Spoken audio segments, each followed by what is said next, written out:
बिस्मिल्लाहिर्रहमानिर्रहीम। अल्लाह ताला के पाक नाम से शुरू जो बड़ा मेहरबान नहायत रहम करने वाला है। अस्सलामु अलैकुम स्टूडेंट्स, मैं हूँ आपका teacher Mohammad Asim Nasar. First year ICS computer science के नेक्स्ट लेक्चर के साथ यूनिक ग्रुप ऑफ इंस्टीट्यूशन की तरफ से हाज़िर हूँ। उम्मीद है स्टूडेंट आप खैरियत से होंगे और अल्लाह के करम से अल्लाह की इबादत करते होंगे, नमाज़ पढ़ते होंगे, कुरान पाक पढ़ते होंगे, क्योंकि जो दिलों का सुकून वो अल्लाह ताला की याद में ही है। अब सुकून जो है वो तो दुनिया, क्योंकि एक बहुत अच्छे ये लिखा हुआ कि दुनिया बहुत अच्छे तरीके से खूबसूरत अंदाज में पेश की जाएगी और वो उस खूबसूरती की वजह से ही हम उसमें सुकून महसूस कर रहे होंगे, लेकिन दुनिया जो है आर्जी है। असल सुकून सिर्फ़ अल्लाह ताला की याद, इबादत, कुरान पाक पढ़ना, यही सुकून है। अब शैतान जो है वो भी हर वक्त हमारे पीछे पड़ा हुआ है, तो फिर यही कहा गया है कि शैतान जो है एक आफ़ियत की दुआ भी होती है कि अल्लाह ताला हमें किसी मुकाबले में हमें ना आना पड़े, क्योंकि अगर दोनों ही अगर कोशिश करते जा रहे हैं तो मुकाबला ही होता रहेगा। तो उसमें एक आफ़ियत की दुआ भी ये है कि अल्लाह ताला किसी भी इस तरह के मुकाबले से हमें बचा ले और हम बचते बचते जो है वो अल्लाह ताला तक पहुँच जाएँ।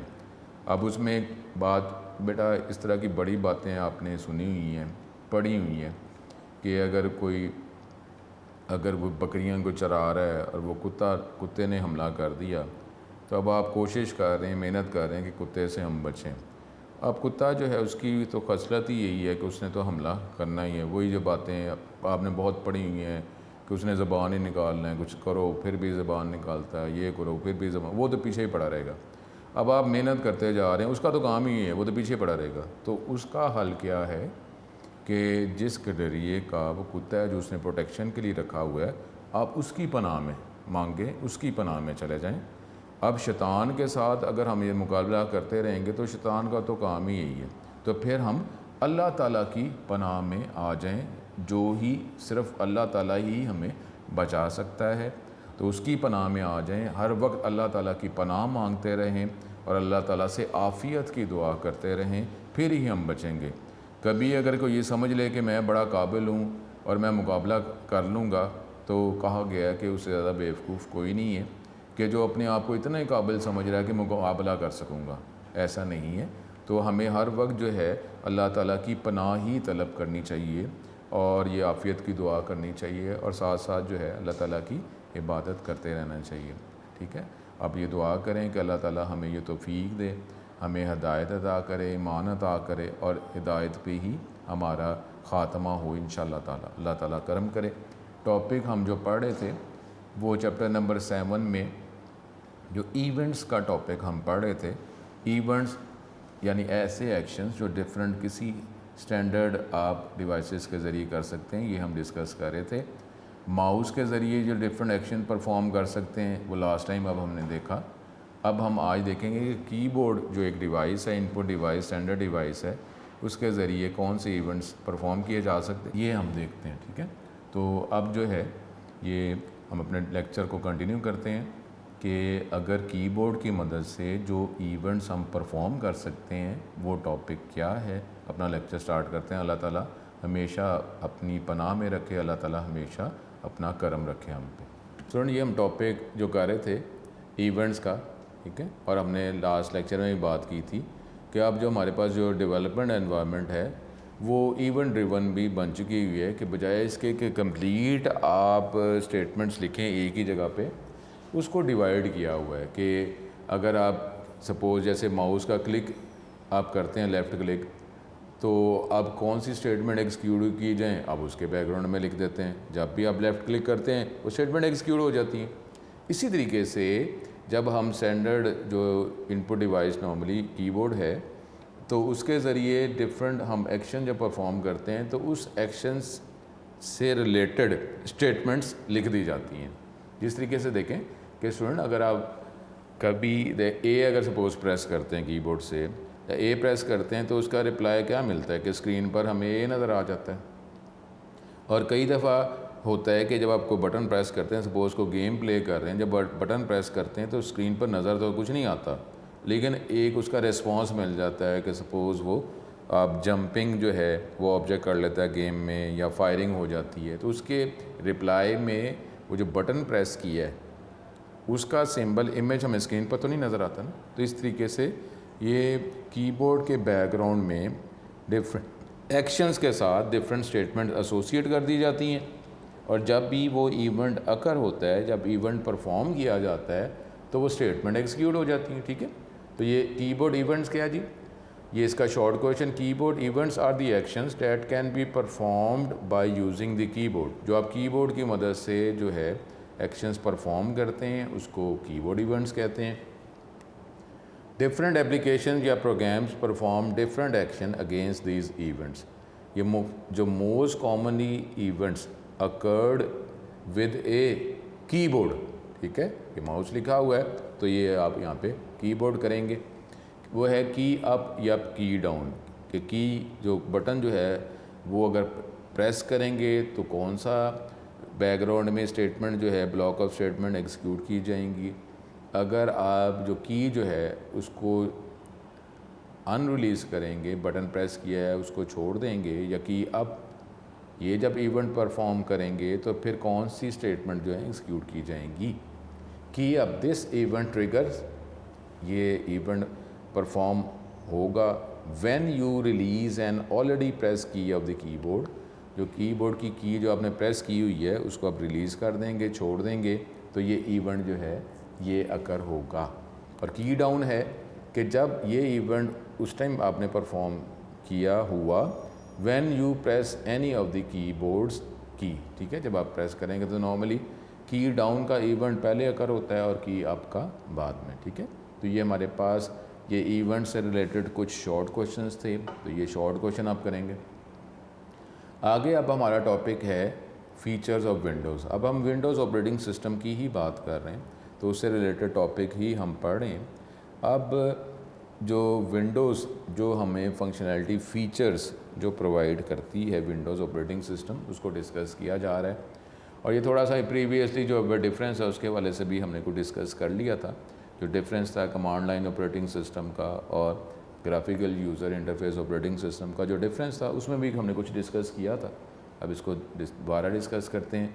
ये लॉन्ग क्वेश्चन भी है और इसकी हर हेडिंग जो है वो शॉर्ट क्वेश्चन भी है।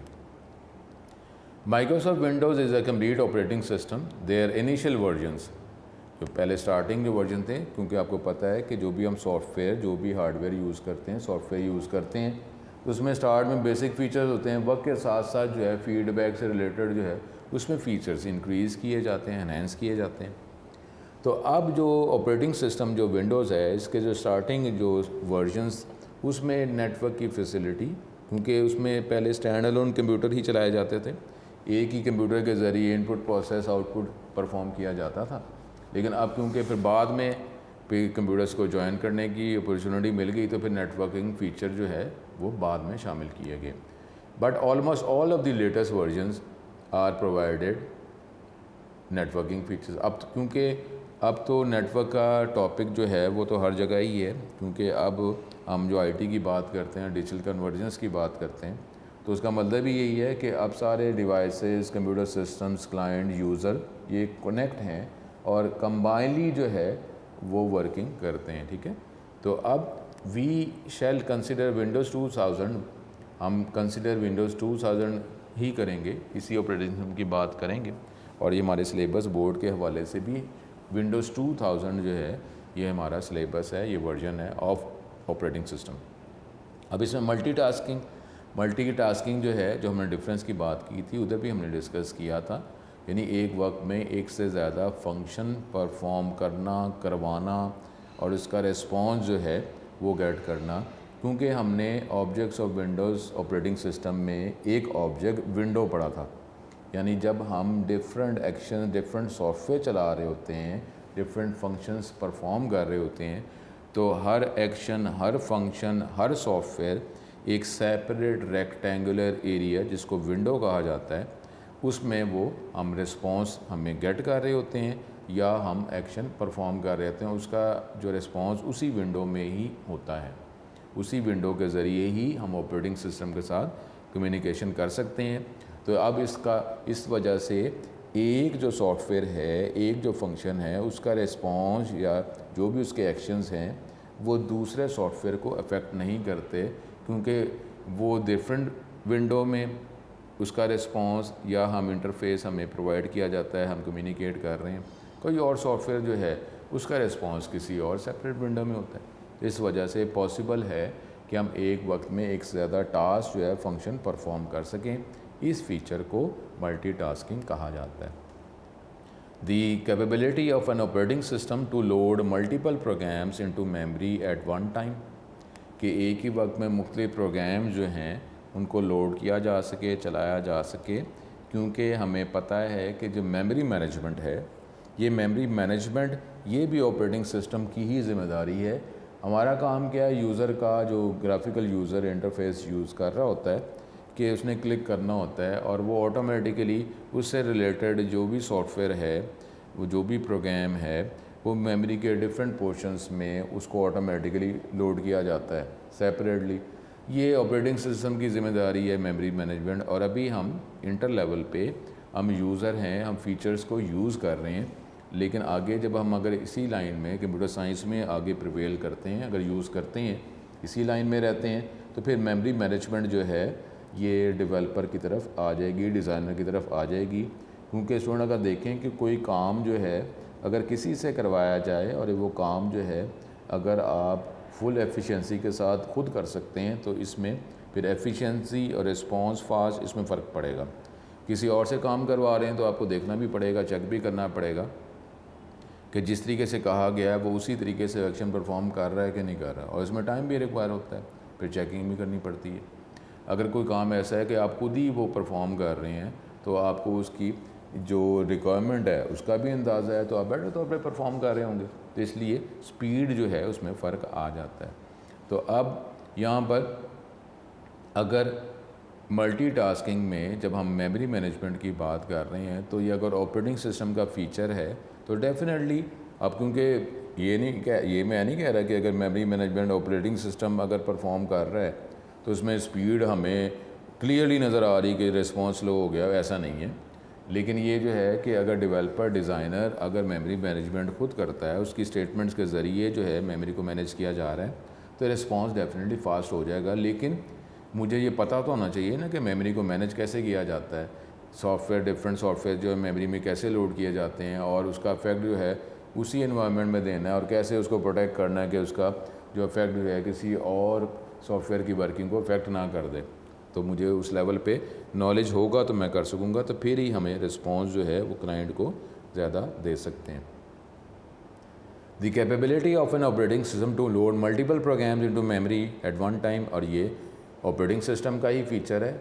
एंड टू परफॉर्म टू और more processes concurrently at the same time, और काम एक से ज़्यादा काम एक वक्त में इकट्ठे साइड बाय साइड अब उसको चलाया जा सके। Such as printing and document को प्रिंट भी कर रहे हैं, और साथ ही साथ किसी और डॉक्यूमेंट को आप एडिट चेंज कर रहे हैं, मॉडिफाई कर रहे हैं, या उसमें कोई डिलीशन कर रहे हैं, तो ये दोनों काम इकट्ठे ही किए जा सकते हैं।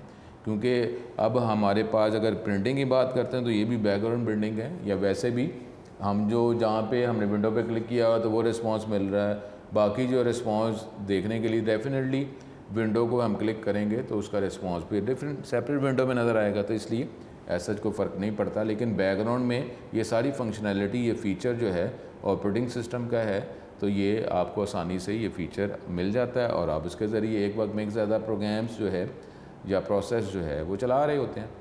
Windows 2000 is a multitasking operating system. It let you execute multiple tasks at a time, and it responds to all tasks so quickly that it seems to be paying full attention to every task. यानी उसमें हमें वही मैंने कहा कि इतनी speed slow नहीं है कि अगर हम जब स्विचिंग करते हैं एक विंडो से दूसरे विंडो में जाते हैं तो हमें रिस्पॉन्स बहुत स्लो मिल रहा है कि जी अभी ये दूसरा काम कर रहा था तो अब ये काम कर रहा है, ऐसा नहीं है। तो स्पीड बहुत ज़्यादा है, तो हमें ऐसे लगता है कि सारे जो फीचर्स जो ये प्रोवाइड कर रहा है मल्टीटास्किंग का, या एक वक्त में एक से ज़्यादा प्रोग्राम चलाए जा रहे हैं, तो सारे प्रोग्राम एक वक्त में ही चल रहे हैं, हमें तो यही इल्यूजन नज़र आता है क्योंकि स्पीड ज़्यादा है। वेबसाइट्स आप कर रहे हैं, वेबसाइट को डाउनलोडिंग पे लगाई हुई है, कोई आप वेबसाइट देख रहे हैं, तो सारे काम इकट्ठे ही होते जा रहे हैं, हमें ये महसूस नहीं होता कि जी डाउनलोडिंग जो है वो स्पीड में हो रही है और वेबसाइट जो हम देख रहे हैं वो उसकी स्पीड जो इंटरफेस जो है वो देर बाद हमें नज़र आ रहा है। ऐसा नहीं होता, हमें ऐसे लगता है क्योंकि कंप्यूटर की वक्त के साथ साथ जो है उसकी परफॉर्मेंस, उसकी एफिशिएंसी बढ़ गई हुई है, तो इस वजह से हमें ऐसे लगता है कि रिस्पॉन्स डिफरेंट प्रोग्राम चला भी रहे हैं, प्रोसेस जो है वो हम चला भी रहे हैं, परफॉर्म भी कर रहे हैं, लेकिन फिर भी सारों का रिस्पॉन्स सेम ही लग रहा है। ठीक है, तो अब मल्टी प्रोसेसिंग, अब अगर नाम के वाले से देखा जाए तो ये मल्टीटास्किंग और मल्टी प्रोसेसिंग, वर्ड के वाले से यही लग रहा है। मल्टीटास्किंग, टास्क का मतलब काम, प्रोसेस का मतलब भी काम, तो ये इसमें क्या फ़र्क हुआ। तो मल्टी प्रोसेसिंग का ज़रा माइंड में रखेंगे कि इसके बैकग्राउंड में जो हार्डवेयर प्रोसेसर जो हैं वो एक से ज़्यादा जो है एक ही वक्त में अपनी फंक्शनलिटी जो है प्रोवाइड कर रहे हैं। लेकिन स्टूडेंट ये माइंड में रखें कि मेन प्रोसेसर तो डेफिनेटली एक ही होगा, लेकिन उसके जो है सबऑर्डिनेट जो हैं वो डिफरेंट प्रोसेसर्स होंगे जो मेन प्रोसेसर के अकॉर्डिंगली ही फंक्शन परफॉर्म कर रहे होंगे। लेकिन आपको पता है कि सीपीयू या प्रोसेसर जो है यही मेन डिवाइस है जो हमारी कमांड को एनालाइज करता है और इसके रिज़ल्ट में जो रिक्वायर होता है किसी भी हार्डवेयर सॉफ्टवेयर से वो काम जो है पूरा करवा रहा होता है, खुद भी कर रहा होता है प्रोसेसिंग। तो अब अगर एक से ज़्यादा प्रोसेसर्स होंगे तो काम क्या होगा, जो भी टास्क परफॉर्म करने को कहा जा रहा है, चाहे वो एक टास्क है चाहे एक से ज़्यादा टास्क है, तो जब बैकग्राउंड में डिफरेंट प्रोसेसर्स हैं तो डेफिनेटली काम डिवाइड कर दिया जाएगा। चाहे एक टास्क को डिवाइड किया जाए मल्टीपल प्रोसेसर्स में या हर टास्क सेपरेट प्रोसेसर को असाइन किया जाए, ये डिफरेंट जो है टर्मिनोलॉजीज हो सकती हैं, डिफरेंट सिनेरियोज हो सकते हैं। मेन लॉजिक ये है कि एक प्रोसेसर नहीं, एक से ज़्यादा प्रोसेसर्स कोई भी फंक्शन टास्क परफॉर्म करने के लिए जो है वो यूज़ किए जा रहे हैं, इसको कहते हैं multi processing. Windows 2000 provide multi-processing capability. It is capable of supporting and utilizing two or more microprocessors in a computer. दो या दो से ज़्यादा माइक्रोप्रोसेसर्स को सपोर्ट करता है ये ऑपरेटिंग सिस्टम और उसको यूटिलाइज इस्तेमाल किया जा सकता है। बिग टास्क वही बात आ गई कि अगर एक काम एक बंदे को दिया गया और वो जो काम जो है वो एक ज़्यादा बंदों को दिया गया, तो वो काम जो है उसके आगे उसको डिवाइड कर दिया गया कि इसमें ये टास्क जो है इसमें से ये वाला काम जो है एक पर्सन करेगा, ये वाला काम दूसरा करेगा, तो कंबाइनली मिलके टास्क बनेगा।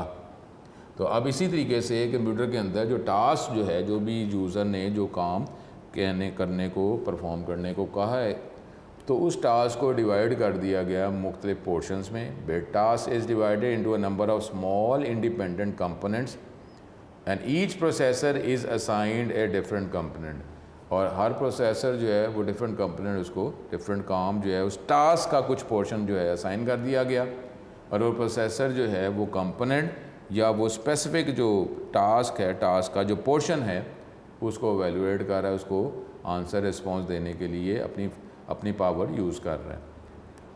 The processor works on different components in parallel. ठीक है, वही मैंने बात की है कि या तो जो मल्टीटास्किंग की जिस तरह हम बात कर रहे हैं, एक कंप्लीट टास्क एक प्रोसेसर को असाइन कर दिया गया, या कोई भी एक टास्क के डिफरेंट जो भी एक्शंस हैं उसको डिवाइड कर दिया गया मुख्तलिफ प्रोसेसर्स में, तो डिफरेंट सिनेरियोज हो सकते हैं।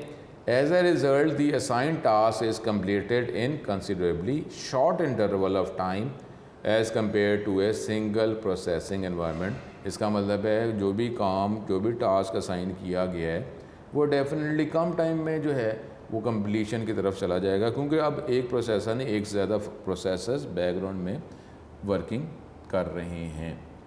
ठीक है, तो ये हमारे पास मल्टी प्रोसेसिंग का मतलब क्या हुआ कि जिसमें ऐसा एनवायरनमेंट जिसमें एक से ज़्यादा प्रोसेसर्स जो हैं वो सपोर्ट किए जाते हैं, यूज़ किए जाते हैं। तो ऐसे एनवायरनमेंट को, ये फ़ीचर है विंडोज़ ऑपरेटिंग सिस्टम का कि एक से ज़्यादा प्रोसेसर हार्डवेयर कंपोनेंट को अटैच किया जा सकता है। मल्टी यूज़र ऑपरेटिंग सिस्टम, अब मल्टी यूज़र ऑपरेटिंग सिस्टम ये डेफिनेटली हम नेटवर्क एनवायरनमेंट की बात कर रहे हैं कि जिसमें एक से ज़्यादा यूज़र्स, क्लाइंट्स, नोड्स सिस्टम को यूज़ कर रहे हैं। जब सिस्टम को यूज़ कर रहे हैं, अब सिस्टम वही बात है कि जी एक प्रोसेसर है या एक से ज़्यादा प्रोसेसर्स हैं, एक सर्वर है या एक से ज़्यादा सर्वर्स हैं, लेकिन इस होल सिस्टम को जो कर रहे हैं वो सिंगल यूज़र नहीं है, एक से ज़्यादा यूज़र्स जो हैं इस एक ही वक्त में इस सिस्टम को यूज़ कर रहे हैं। जिस तरह मोबाइल की बात आप कर रहे हैं, मोबाइल में तो एक से ज़्यादा यूज़र्स हैं ना, वो कंबाइनली वो सिस्टम को यूज़ कर रहे हैं। इसी तरीके से जो कंप्यूटर सिस्टम जो है वो अब एक कंप्यूटर पे बेस नहीं करता, एक से ज़्यादा कंप्यूटर्स पे बेस करता है। अब कुछ कंप्यूटर्स ऐसे हैं जो रिक्वेस्ट जो है वो सेंड कर रहे हैं, और कोई कंप्यूटर ऐसे हैं जो रिक्वेस्ट की गई है उसको परफॉर्म करके रिप्लाई रिस्पॉन्स दे रहे हैं। तो इस तरीके से ये डिफरेंट कंप्यूटर्स, चाहे वो क्लाइंट्स हैं चाहे वो सर्वर्स हैं, इसका कम्बिनेशन जो है उसको जो है अब कंप्यूटर सिस्टम कहा जाता है। तो अब जब कंप्यूटर सिस्टम जो है उसमें एक से ज़्यादा कंप्यूटर अटैच किए गए हैं, तो नॉर्मली क्या है कि एक कंप्यूटर जो है वो एक यूज़र सेपरेट यूज़र इस्तेमाल कर रहा होता है। तो अब जब एक से ज़्यादा यूज़र सिस्टम से कनेक्ट हैं तो डिफरेंट टास्क असाइन कर रहे हैं और डिफरेंट फंक्शनैलिटी उनको प्रोवाइड की जा रही है, रिस्पॉन्स जो है वो दिया जा रहा है। तो ये फ़ीचर बन जाता है ऑपरेटिंग सिस्टम का, और उस फीचर का नाम मल्टी यूज़र ऑपरेटिंग सिस्टम, ठीक है। तो ये मल्टी यूज़र एनवायरनमेंट जो है ऑपरेटिंग सिस्टम प्रोवाइड करता है, ये इसका फ़ीचर है। Windows 2000 is a multi-user operating system. A multi-user operating system allows multiple user, for कर देंगे multiple user to use the same computer at the same time, कि आप एक कंप्यूटर को ही एक वक्त में इस्तेमाल कर सकते हैं या मुख्तलिफ वक्त में मुख्तलिफ कंप्यूटर्स मुख्तलिफ यूज़र्स इस्तेमाल कर सकते हैं। ये भी डिफरेंट सिनेरियो है कि जी सर्वर को एक वक्त में एक से ज़्यादा यूज़र यूज़ कर रहे हैं या एक से ज़्यादा सर्वर्स को यूज़ किया जा रहा है। ये डिफरेंट सिनेरियोज होंगे। इस सिनेरियो को मल्टी यूज़र सिनेरियो एनवायरनमेंट कहा जाता है। और जो विंडोज़ 2000 है ये आपको ये फ़ीचर प्रोवाइड करती है। ये विंडोज़, ये ऑपरेटिंग सिस्टम, ये सॉफ्टवेयर के एक वक्त में एक से ज़्यादा यूज़र सिस्टम को कंबाइनली यूज़ कर सकते हैं। तो ये इसका फ़ीचर है मल्टी यूज़र एनवायरनमेंट। फिर है प्लग एंड प्ले।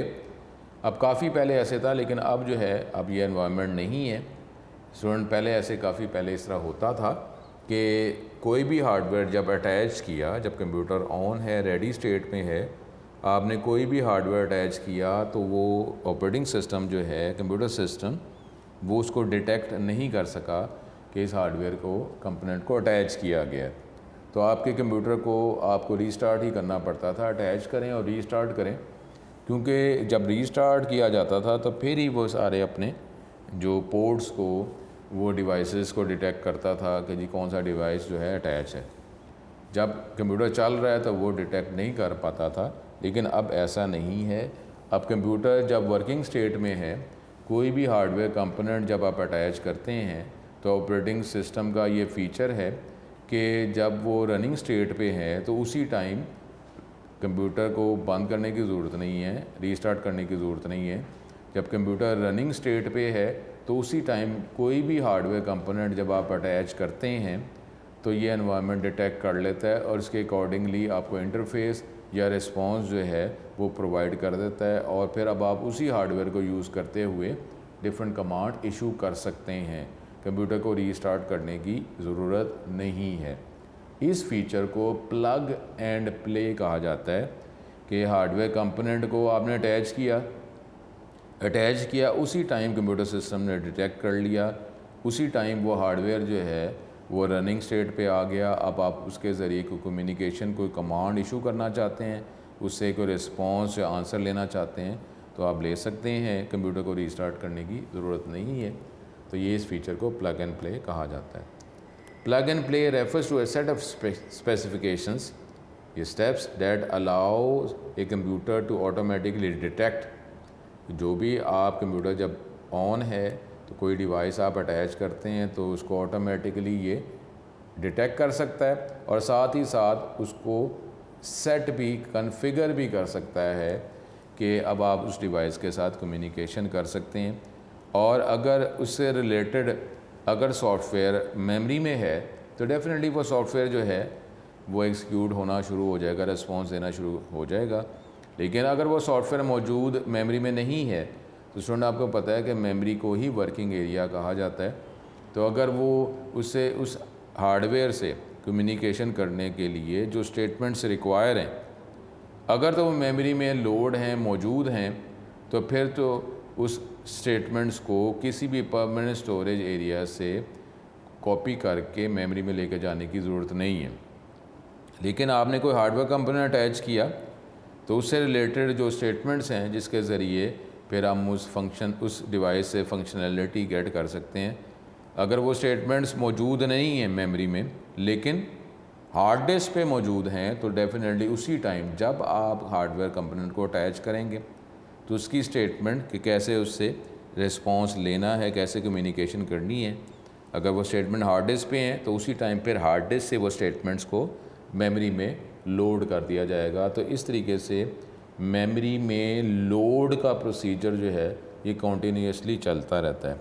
अनलोड की बात इतनी नहीं आएगी बल्कि वो ओवरराइड हो जाता है, यानी मेमोरी का जो भी साइज़ है वो ज़ाहिर है वो इंक्रीज़ तो हो नहीं सकता क्योंकि ये तो फिज़िकल साइज़ है, लेकिन अब मेमोरी जो है उसमें लोडिंग और फिर उसमें ओवरराइडिंग ये चलती रहती है।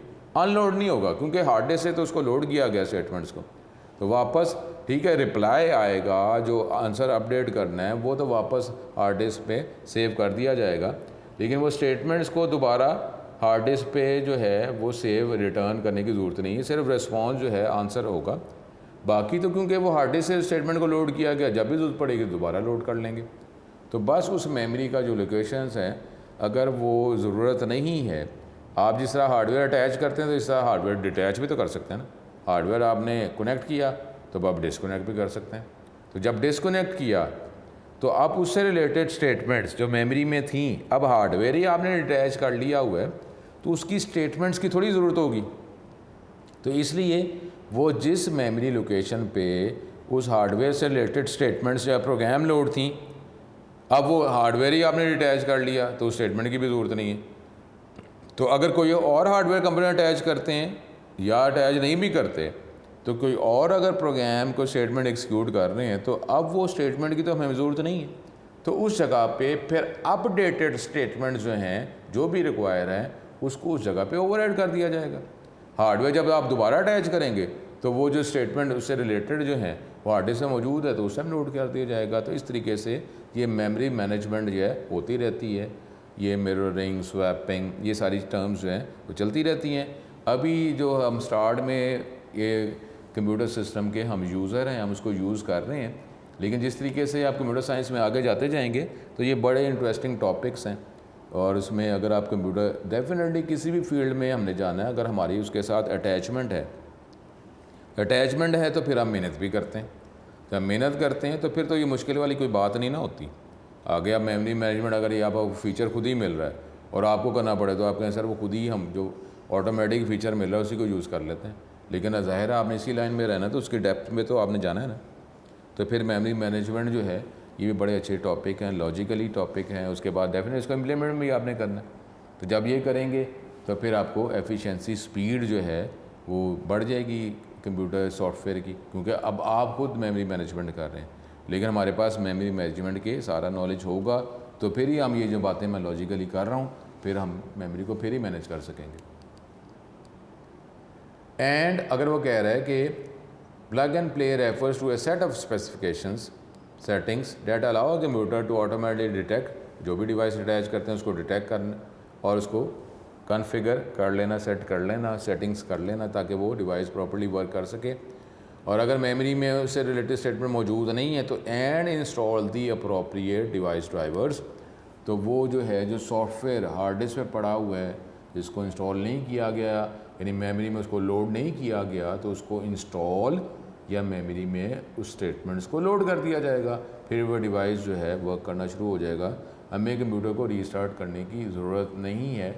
नॉर्मली अब जो भी हम इलेक्ट्रॉनिक्स यूज़ करते हैं उसके अंदर ये फ़ीचर मौजूद ही होता है, क्योंकि कोई भी जो हम डिवाइस कोई सिस्टम यूज़ कर रहे हैं उसके अंदर ऑपरेटिंग सिस्टम तो सॉफ्टवेयर तो होता ही होता है जिसके ज़रिए वो कंप्लीट सिस्टम जो है वो वर्क कर रहा होता है। तो अब उसमें ये सॉफ्टवेयर्स मौजूद होते हैं और वो सॉफ्टवेयर जो है उसके ज़रिए ही फिर वो हार्डवेयर जो है वो अपनी जो फंक्शनैलिटी परफॉर्म कर सकता है और रिस्पॉन्स दे सकता है। तो अब ये प्लग एंड प्ले का फ़ीचर ही हर जगह मौजूद है। Windows 2000 is equipped with this feature. It is a method or mechanism defined that automatically detects A new hardware devices, उसको जैसे ही आप अटैच करते हैं, कनेक्ट करते हैं, वो डिटेक्ट कर लेता है। There are number of device drivers launch with Windows 2000।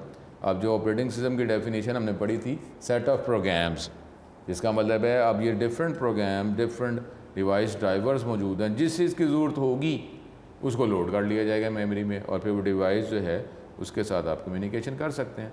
So you do not need to install drivers from many devices. Normally आपको उसको इंस्टॉल करने की ज़रूरत नहीं है। अगर मौजूद नहीं है, हार्ड डिस्क पे मौजूद नहीं है, तो डेफिनेटली फिर इंस्टॉल करना पड़ेगा, either from CD, either from internet, कहीं से भी USB पे वो सॉफ्टवेयर होगा। इंस्टॉल करेंगे तो वो कंप्यूटर हार्ड डिस्क पे चला जाएगा और वहाँ से फिर मेमोरी में उसकी स्टेटमेंट्स को लोड कर दिया जाएगा। अगर मौजूद है तो डेफिनेटली वो हार्ड डिस्क से उस स्टेटमेंट को मेमोरी में लोड कर दिया जाएगा। Windows 2000 itself choose an appropriate one for you, तो वो डिटेक्ट कर लेता है, क्योंकि हर हार्डवेयर की कोई ना कोई कॉन्फ़िगरेशन सेटिंग्स होती है, उसके अकॉर्डिंगली जो भी सॉफ्टवेयर अगर मौजूद है तो विंडोज़ जो है ऑपरेटिंग सिस्टम ऑटोमेटिकली उसको मेमोरी में स्टेटमेंट को लोड कर देती है। अगर वो नहीं कर सकी तो फिर आपको ये एक इंडिकेटर प्रोवाइड किया जाता है, तो जिससे फिर आप वो CD इंसर्ट करते हैं, जिसमें वो सॉफ्टवेयर है USB या नेट से आप लेते हैं, फिर ही वो डिवाइस वर्क कर सकता है। However, sometimes you may need to install a driver some devices, अगर वो अवेलेबल नहीं है। नेटवर्किंग की हम बात कर रहे हैं कि नेटवर्किंग जो है ये तो विंडोज़ 2000 जो है, अब इसके अंदर ये नेटवर्किंग के फ़ीचर सपोर्ट मौजूद है, जिसके ज़रिए आप एंटायर कंप्यूटर नेटवर्क को आप इस्टेब्लिश कर सकते हैं, मेंटेन कर सकते हैं, और इन केस अगर किसी भी तरह का हार्डवेयर एरर, सॉफ्टवेयर एरर आता है, आप उसको डिटेक्ट कर सकते हैं और उसको सॉल्व कर सकते हैं। तो ये हमारे पास था इसका features of Windows operating system. इसको अगर डिटेल में आगे मज़ीद अगर देखें तो ये हमारे पास टॉपिक आता है, चैप्टर नंबर 7 कर रहे थे, और इसमें फ़ीचर्स में वही मल्टीटास्किंग के loading multiple programs into memory, एक वक्त में एक से ज़्यादा प्रोग्राम्स को मेमोरी में लोड करना और एग्जीक्यूट करना एक ही वक्त में, उसको मल्टीटास्किंग कहा जाता है। Windows is a multitasking operating system, तो a user can execute a more than one task at the same time. Windows 2000 multitasking operating system है। In multitasking only one processor performs processing. Multitasking की बात अगर की जाती है तो बिल्कुल इसको क्रिटिकली अगर देखा जाए तो एक प्रोसेसर यूज़ किया जा रहा है। एज ए होल बात करते हैं तो मल्टीटास्किंग में मुख्तलिफ प्रोसेसर्स भी हो सकते हैं, लेकिन जब आप इसकी और इसको अगले फीचर के साथ कंपेयर करते हैं मल्टी प्रोसेसिंग, तो वहाँ पर एक से ज़्यादा प्रोसेसर है। इसमें नॉर्मली जो एक से ज़्यादा टास्क जो है वो एक ही प्रोसेसर उसके बैकग्राउंड में जो है यूज़ किया जा रहा है। The capability of an operating system to load multiple program into the memory and switch shifting from one program to another during processing so quickly that it gives the appearance of executing all of the program at the same time। और इसमें switching इतनी fast है, response अगर वहाँ click करते हैं तो उसका रिस्पॉन्स उधर मिल रहा है। आप ठीक है वो स्क्रीन को मल्टीपल विंडोज़ में भी आप डिस्ट्रीब्यूट कर सकते हैं, तो उसमें हर विंडो में आपको रिस्पॉन्स नज़र आ रहा है, लेकिन अब उसमें स्पीड इतनी फास्ट है तो हमें लगता है कि सारे एक्शन, जो भी एक से ज़्यादा एक्शन परफॉर्म करने को कहा है, सारे एक्शन एक ही वक्त में परफॉर्मेंस अपनी दिखा भी रहे हैं। That it gives the appearance of executing all of the program at the same time. जैसे डॉक्यूमेंट को प्रिंट किया जा रहा है और वो डॉक्यूमेंट की प्रिंटिंग वो भी कंटिन्यू है, उसमें कोई पॉज नहीं आ रहा। ये नहीं है कि जी आप किसी डॉक्यूमेंट को एडिट कर रहे हैं, चेंज कर रहे हैं तो प्रिंटर थोड़ी देर बाद जो है आके रुक जाता है, फिर एडिटिंग करते हैं फिर वो कंटिन्यू होता है। ऐसा नहीं है, प्रिंटर प्रिंट भी करता जा रहा है डॉक्यूमेंट को और हम किसी और डॉक्यूमेंट को एडिट भी करते जा रहे हैं। मल्टी प्रोसेसिंग का मतलब क्या है कि यहाँ पर आएगा कि एक से ज़्यादा प्रोसेसर जो हैं वो फंक्शनलिटी परफॉर्म कर रहे हैं, प्रोवाइड कर रहे हैं। In multitasking multiple programs are executed on different processors at the same time. अब एक ज़्यादा प्रोग्राम वो डिफरेंट प्रोसेसर जो है वो बैकग्राउंड में वर्क कर रहे हैं, ठीक है, तो ये मल्टी प्रोसेसिंग टेक्निकली और मल्टीटास्किंग हो जाएगा। Some operating system have features of multi processing. Windows operating system also support multi processing. In multi processing operating system divides the work among different processors. एक काम जो है वो मल्टीपल प्रोसेसर्स में divide कर दिया गया। अब सारे प्रोसेसर जो है जो मल्टी प्रोसेसिंग, पैरेलल प्रोग्रामिंग, उसके हवाले से एक टास्क जो है वो एक प्रोसेसर जो है वो परफॉर्म नहीं कर रहा, बल्कि एक ज़्यादा प्रोसेसर जो हैं वो एक टास्क को पूरा करने में जो है वो अपनी फंक्शनैलिटी पेश कर रहे हैं। The processor work on different task in parallel, ठीक है। तो इसका मतलब क्या होगा कि रिस्पॉन्स जो है वो फास्ट हो जाएगा। Windows 2000 provides multitasking capability, multiprocessing capability. Multiprocessing is the ability of an operating system to use two or more processors at the same time for processing. A large task is first divided into small independent tasks. एक जो आपने काम जो है वो उसको मुख्तलिफ portion में स्मॉल इंडिपेंडेंट टास्क में पहले उसको डिवाइड किया जाएगा। In such a way that each processor is assigned a different sub task, और हर प्रोसेसर जो है उसको एक सेपरेट सब टास्क असाइन कर दिया गया। तो प्रोसेसर जो है वो सब टास्क जो है उसमें उससे रिलेटेड जो भी स्टेटमेंट्स हैं उसको वो एग्जीक्यूट कर रहा है, उस स्टेटमेंट को चला रहा है और आंसर देता जा रहा है। इसका मतलब है कि हर प्रोसेसर एक सब टास्क को सॉल्व कर रहा है।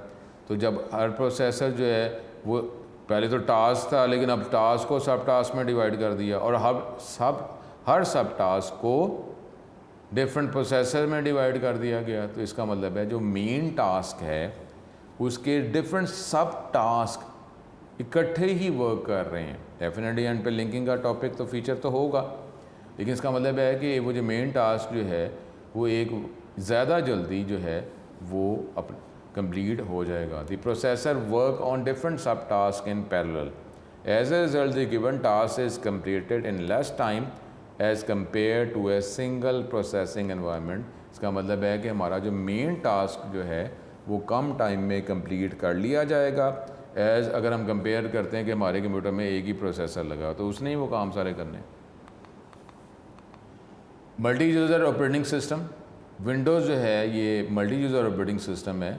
अब हम ये नहीं कह रहे कि जी एक कंप्यूटर को इस्तेमाल करके वहीं पर इनपुट, वहीं पर प्रोसेस और वहीं पर आउटपुट, बल्कि इनपुट मुख्तलिफ़ जगहों पर, प्रोसेसिंग मुख्तलिफ़ जगहों पे, आंसर डिफरेंट जगहों पे। जब सारे जो computer devices, computer systems, different port, different जो क्लाइंट्स, यूज़र्स वो कनेक्ट हैं एक ही वक्त में सिस्टम के साथ और कंबाइनली जो है वो सिस्टम को यूज़ कर रहे हैं, ऐसे एनवायरनमेंट को मल्टी यूज़र एनवायरनमेंट कहा जाता है। तो ये विंडोज़ 2000 जो है ये मल्टी यूज़र ऑपरेटिंग सिस्टम की एग्जांपल है। Windows is a multi-user operating system. A multi-user operating system allows multiple users to use the same computer system की बात, अब वो सर्वर है या एंटायर कंप्यूटर सिस्टम है जो मुख्तलिफ कंप्यूटर्स का कम्बिनेशन है, एक ही वक्त में उसको यूज़ किया जा सकता है। Windows 2000 is a multi-user operating system.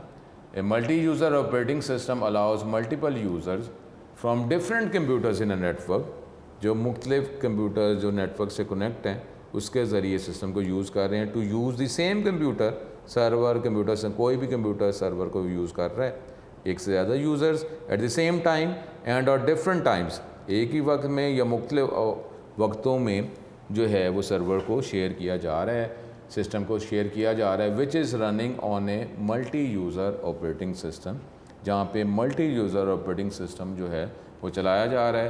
तो एक वक्त में एक से ज़्यादा कंप्यूटर्स जो है वो सिस्टम को यूज़ कर सकते हैं, डिफरेंट टास्क असाइन कर सकते हैं, डिफरेंट रिस्पॉन्स मिल सकता है।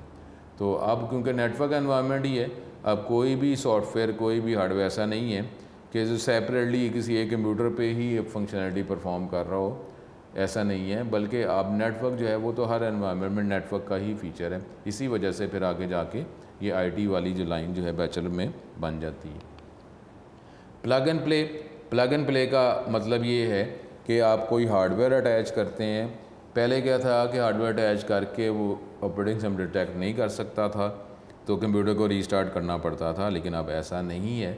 जैसे ही आप किसी हार्डवेयर डिवाइस को कनेक्ट करते हैं तो उसी टाइम उसको डिटेक्ट कर लिया जाता है और उससे रिलेटेड अगर स्टेटमेंट्स मेमोरी में मौजूद हैं तो उसको एक्सिक्यूट कर लिया जाएगा, अगर मौजूद नहीं है तो फिर उसी टाइम जो है फास्टली वो स्टेटमेंट जो हार्ड डिस्क में मौजूद है उनको मेमोरी में लोड किया जाएगा और उसी टाइम वो डिवाइस जो है आपको रिस्पॉन्स देना शुरू हो जाएगा, बजाय इसके कि आप कंप्यूटर को रीस्टार्ट करें। इस फीचर को प्लग एंड प्ले कहा जाता है।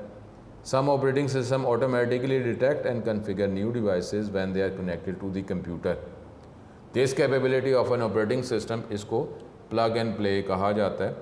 Windows has the feature of plug and play, it automatically detect a new hardware device, और उससे रिलेटेड जो सॉफ्टवेयर जो है या ड्राइवर जो है उसको इंस्टॉल अगर नहीं है, मेमोरी में मौजूद नहीं है, तो उसको इंस्टॉल कर लिया जाता है।